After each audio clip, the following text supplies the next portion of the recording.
مشورہ دیتا ہوں حکومت کو اور وزیر قانون کو مشورہ دیتا ہوں کہ نہ فرعون کی حکومت ساری زندگی رہی، نہ نمرود رہا، نہ جاج بن یوسف رہا، نہ یزید رہا، اور یار درباری بن کے حکمرانوں کی چاپلوسی کرتے کرتے تم یہاں تک آ گئے ہو کہ اب نبی پاک کی عزت کو ہاتھ ڈالنا شروع کر دیا ہے۔ اور آپ یقین کریں سیاسی جماعتوں کا اتنا برا حال ہے کہ ان کے لیڈر کے بارے میں کوئی بات کرے تو پاگل ہو جاتے ہیں یہ احتجاج کر کر کے، اور اس نے ڈائریکٹ کہہ دیا کہ ختم نبوت کا مسئلہ ہی کوئی نہیں، جو دین کی بنیاد ہے، کسی کو پرواہ نہیں۔ مجھے تو ان لوگوں کی فکر ہو رہی ہے جن لوگوں نے انہیں ووٹ دیے ہیں، وہ اللہ کو کیا جواب دیں گے۔ اور یہ اللہ ماشاءاللہ ساری سیاسی جماعتیں اس طرح کی۔ اور میرا وزیر قانون صاحب کو بھی مشورہ ہے کہ زندگی بڑی تھوڑی ہے، بڑی تھوڑی، اللہ سب کو معاف کرتا ہے، اپنے رسول کے غداروں کو معاف نہیں کرتا۔ اور یہاں تمہاری گاڑیوں پہ جھنڈے لگے ہوئے ہیں، وہاں بھی تمہارے جھنڈے لگیں گے، پر اس لیے لگیں گے کہ یہ غدار ہے ناموس رسالت کے، یہ جھنڈے لگیں گے۔ شرم کرو اور ڈر جاؤ، بس کر دو۔ تمہارے منہ میں اب دانت پورے نہیں رہے، کوئی شوگر کا مریض ہے تو کوئی بلڈ پریشر کا، تو کوئی ہارٹ کا، تو کوئی کینسر کا۔ شرم کرو اور اپنی قبر کی بھی تھوڑی سی فکر کرو۔ بتاؤ پاکستان کے کتنے صدر گزرے، وزیر اعظم گزرے، تو ان کی قبریں کہاں ہیں؟ کوئی جاتا ہے ان کی قبروں پہ؟ کسی کو خبر ہے؟ کیوں اپنے لیے جہنم کٹھی کرتے؟ سارا کچھ دنیا داری رہ گئی ہے، سارا کچھ صرف یہی رہ گیا۔ حضرت ابو بکر سردار تھے، حضرت عمر سردار تھے قبیلے، حضرت عثمان سردار تھے، انہوں نے سرداریوں کو ٹھوکر مار کے رسول اللہ کے قدموں میں بیٹھنا پسند کی، سرداریاں چھوڑ کے غلام بن گئے۔ تم سرداریاں بچانے کے لیے رسول اللہ کی غداری کرتے ہو، شرم نہیں آتی؟ اور کام شکوہ ہے مجھے ان لوگوں سے جو مولوی تو کہہ دیتے ہیں تو سیاست نہ کر، اور کسی سیاستدان کو منع نہیں کرتے کہ جب تجھے سورت فاتحہ بھی نہیں آتی تو تجھے کس نے اجازت دی ہے اتنی بڑی بات؟ اور میں نے پچھلے سے پچھلے جمعے بھی کہا تھا، پھر کہتا ہوں اور آن دی ریکارڈ کہتا ہوں، مرزائی کل بھی کافر تھے، آج بھی کافر، اور قیامت تک، اور جو ان کے کفر میں شک کرے وہ بھی، اور پکا بے ایمان ہے، کافر ہے۔ وہ وزیر قانون ہو یا صوبائی ہو یا وفاقی ہو، من شک فی کفر ہی فقط کفر، جو مرزائی کے کفر میں شک کرے وہ بھی کافر ہے۔ ہمارے رسول آخری رسول ہے، ہم کسی کو یہ اجازت نہیں دیں گے کہ وہ ختم نبوت میں رکھڑا ڈالنے کی کوشش کرے، ہم کسی کو یہ اجازت ہے۔ اور تم نے قوم کو لوٹا، لوٹتے رہو، اب ایمان پہ ڈاکے تو نہ ڈالو۔ تمہیں دولت لوٹ کے پیٹ نہیں بھرا، اب ایمان لوٹنا شروع کر لیا ہے۔ تمہارا فیکٹریاں لوٹ کر، قومی خزانہ لوٹ کر پیٹ نہیں بھرا، بھائی مانو اب دین بیچ کر اپنی حکومتیں پکی کرو گے۔ اور وہ لوگ بھی تیار ہو جائیں جو ان بے ایمانوں کو منتخب کرتے ہیں، ان سے بھی سوال کرے گا ختم نبوت کا موضوع قیامت کے دن۔ یہ تم بتاؤ، ان کو سپورٹ کرتے تھے جو رسول اللہ صلی اللہ علیہ وسلم کے بعد بھی کسی نبی کو نبی ماننا درست جانتے تھے۔ شرم آنی چاہیے، خیال ہونا چاہیے۔ اور میں نے کہا کہ ہمارا دل نہیں چاہتا، آپ یقین کریں، ہمیں شوق ہے جلوس نکالنے کا، تمہارے خلاف باتیں کرنے کا۔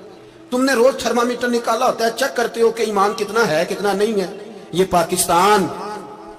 پاکستان اگر صوبہ سندھ ہے تو حضرت عبداللہ شاہ غازی کا ہے، اگر بلوچستان ہے تو حضرت بابا عبد الرحمان کا ہے، اور اگر پشاور ہے تو وہ صوفیاء کا ہے، اور اگر یہ دھرتی پنجاب ہے تو یہ داتا علی اجویری کی ہے، یہ بابا فرید الدین کی ہے۔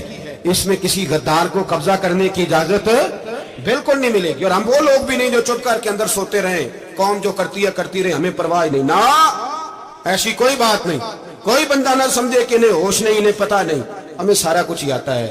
پھر اگر کل کو کوئی ممتاز قادری پیدا ہو گیا تو شکوہ نہ کرنا، کل کو کوئی پھر سے عامر چیمہ نکل آیا تو شکایت نہ کرنا، یاد رکھنا۔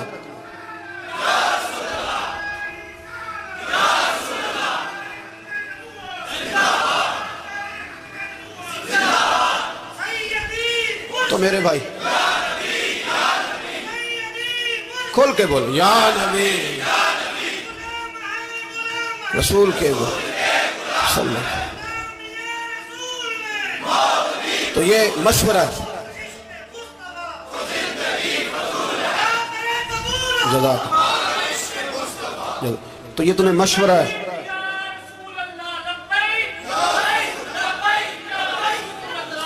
میری بات سنیں، یاد رکھیں، یہ لوگ بعد میں پچھتاتے ہیں، پھر مناظرے کراتے پھرتے ہیں، اس نے صحیح کیا کہ غلط کیا، پھر انہیں ہوش آتی ہے بعد میں، پھر ان کے ہواری نکل نکل کے میدانوں میں دلیلیں دیتے ہیں۔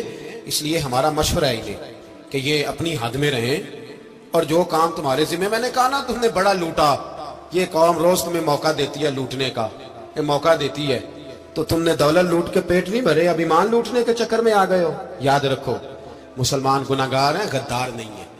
تمہیں دولت لوٹنے کا تو شاید موقع مل گیا ہے، پر ایمان لوٹنے کا موقع نہیں ملے گا، تو اس لیے اس کو لگام دو۔